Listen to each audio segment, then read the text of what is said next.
Selamat pagi, salam jumpa kembali bagi kita semua jemaat Tuhan yang terkasih. Hari ini Jumat 20 Juni 2025 kita akan mendengarkan firman Tuhan, renungan hari ini. Namun mari lebih dahulu kita bersatu di dalam doa. Kasih karunia dan damai sejahtera dari Allah Bapa dan dari anaknya Yesus Kristus menyertai kamu sekalian. Amin. Firman Tuhan bagi kita hari ini tertulis dalam kitab Mika pasal 5 ayat 4a. Dan dia menjadi damai sejahtera. Demikian firman Tuhan. Jemaat Tuhan, di tengah dunia yang penuh ketegangan dan ketidakpastian, seperti halnya saat-saat ini, terjadi peperangan. Banyak orang mencari damai sejahtera. Namun tidak tahu mau kemana ia mencarinya. Di mana ia akan memperoleh damai itu.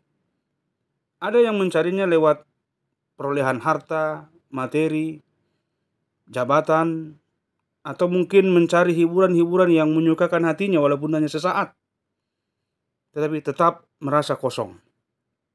Ayat renungan hari ini mau mengingatkan kita bahwa hanya ada satu-satunya sumber damai sejahtera yang sejati dan yang tidak akan tergoyahkan, yang tidak akan terhapus oleh ekspektasi apapun. Dikatakan, dan dia menjadi damai sejahtera. Nas ini berbicara tentang Mesias, Juru Selamat, orang yang diurapi, Yesus Kristus, yang kehadirannya membawa ketenangan bagi hati yang gelisah dan pengharapan bagi jiwa-jiwa yang letih untuk mencari apa yang ia peroleh. Yesus bukan hanya membawa damai, tetapi dia sendiri adalah damai itu sendiri. Artinya, ketika kita hidup dekat dengan dia, dekat dengan Yesus, maka kita akan mengalami damai sejahtera yang melampaui segala pengertian dan akal manusia.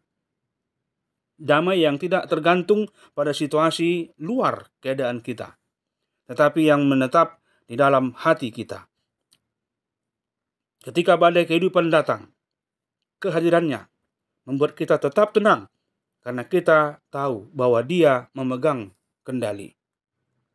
Jemaat Tuhan, dalam situasi keluarga yang penuh masalah, pekerjaan yang penuh tekanan, atau ketika menghadapi kehilangan dan merasa kesedihan yang mendalam, ingatlah, kita tidak sedang sendirian dalam kondisi itu. Yesus hadir sebagai gembala yang baik, yang menjaga umatnya dan memberi kekuatan kepada yang lemah. Dia menjadi damai yang memulihkan, yang memberi harapan, dan yang menuntun kita melewati setiap kesulitan demi kesulitan, pergumulan demi pergumulan. Nabi Mika menubuatkan kehadiran Yesus jauh sebelum kelahirannya sendiri.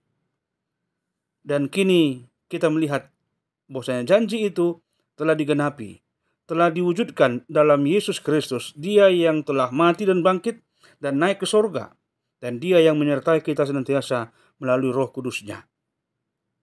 Maka mari kita jadikan Yesus pusat kehidupan kita hari ini dan seterusnya.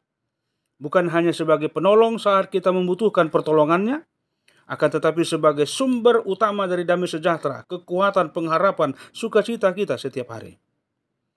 Maka saat kita mengandalkannya dan berjalan bersama dengan dia menapaki jalan-jalan kehidupan kita, damainya akan memenuhi hati kita dan memberi kekuatan untuk menghadapi apapun yang kita hadapi di depan perjalanan kita.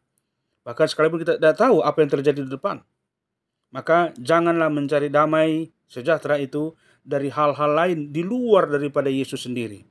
Temukanlah dan hidupilah damai itu di dalam Kristus, bersama-sama dengan sesama dan juga dengan umat yang percaya. Amin. Terima kasih Tuhan, karena Engkau hadir sebagai pembawa damai. Dan bukan hanya pembawa damai, tapi Engkau sendirilah damai itu.